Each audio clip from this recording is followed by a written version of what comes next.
très urgent du côté de l'Afrique de l'Ouest, plus précisément sur les terres maliennes et algériennes. Aujourd'hui, une situation très préoccupante qui hante la quiétude en Afrique de l'Ouest. Le président de la République algérienne vient de donner le feu vert pour attaquer la frontière entre le Mali et l'Algérie. Très urgent, encore une fois de plus. Je vous invite à rester concentré pour mieux écouter ce qui est en train de se passer entre le Mali et l'Algérie.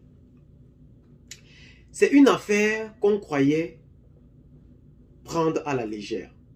Mais aujourd'hui, c'est devenu une réalité très palpable. Le 30 août dernier, l'Algérie, le gouvernement malien autant pour nous, à travers son représentant, son ambassadeur au Conseil de sécurité de l'ONU, a déclaré haut et fort que le gouvernement algérien ne fait que colporter des informations qui nuisent en effet à la quiétude et à l'avancée de l'élimination des séparatistes sur le sol malien. Le gouvernement malien n'a pas donc fermé sa langue et a donc officiellement dit aux yeux du monde qu'il préfère en effet qu'on donne des sanctions très prononcées au Mali par rapport à cette situation. Mais de quoi s'agit-il réellement? Lors des attaques aériennes du gouvernement malien, de l'armée en effet, l'armée malienne a donc neutralisé plus de 25 personnes dans un village. D'où le gouvernement algérien a donc traité ces 25 personnes de civils et le gouvernement malien dit en effet que ce sont des terroristes. Ce qui a contribué en effet à opposer ou à mettre la goutte d'eau qui déborde actuellement le vase entre les deux parties. Le président de la République algérienne a donc décidé de briser le silence. Il a donc officiellement dit aux yeux du monde que son armée aujourd'hui, à travers la réunion qu'il a fait le 1er septembre dernier avec les plus hauts responsables de l'armée et les stratèges même de l'armée, ils ont décidé dans l'unanimité de mettre des armées à la frontière du Mali ou de ces deux pays pour limiter les actions des forces armées maliennes. En quoi constitue réellement cette limite des actions maliennes?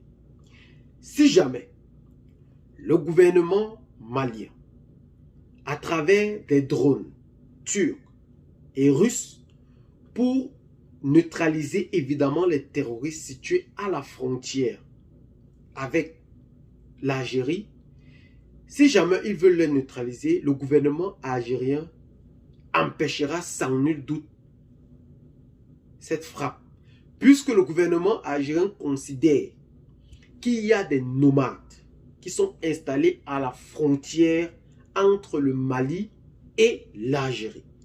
Il dit donc que si ces frappes aériennes à travers des drones turcs et russes continuent à frapper ces nomades civils, entre guillemets, situés à cette frontière, permettra sans nul doute de réveiller en effet ces Touaregs qui peut constituer une véritable guerre aujourd'hui entre l'Algérie et le Mali.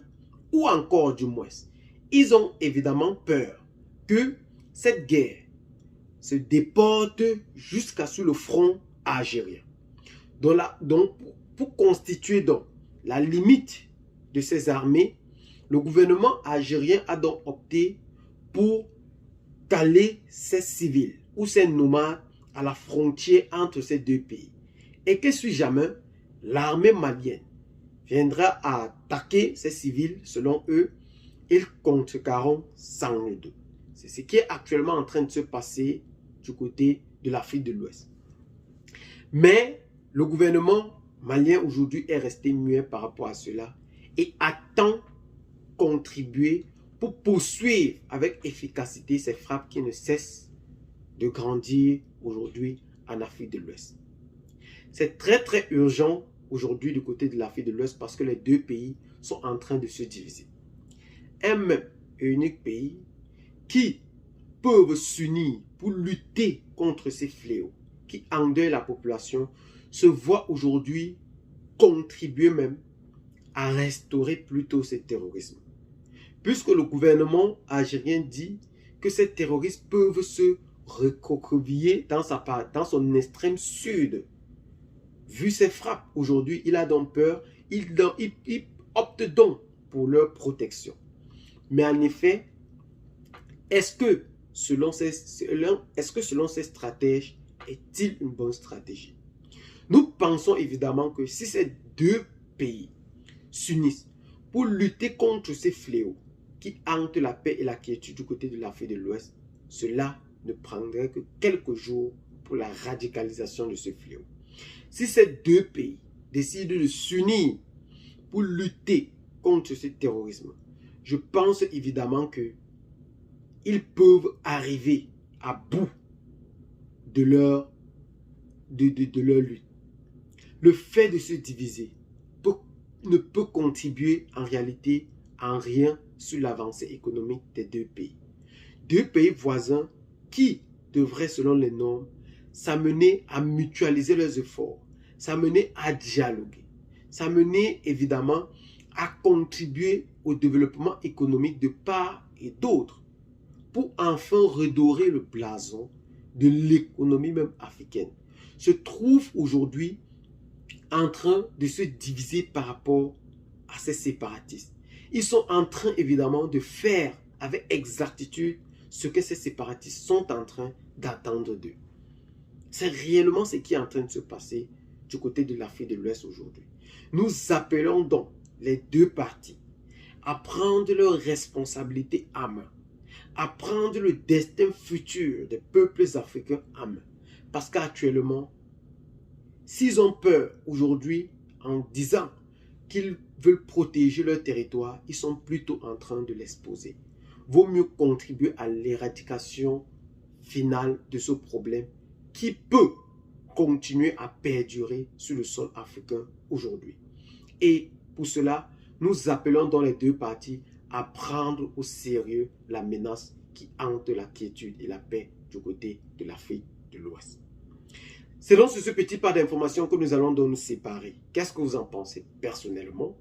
Laissez donc massivement vos commentaires. Abonnez-vous à la chaîne si ce n'est pas encore fait. Partagez la vidéo avec les amis si vous l'avez trouvé intéressant. Et surtout, n'oubliez pas de liker la vidéo et de partager. Et à très bientôt pour de nouvelles vidéos.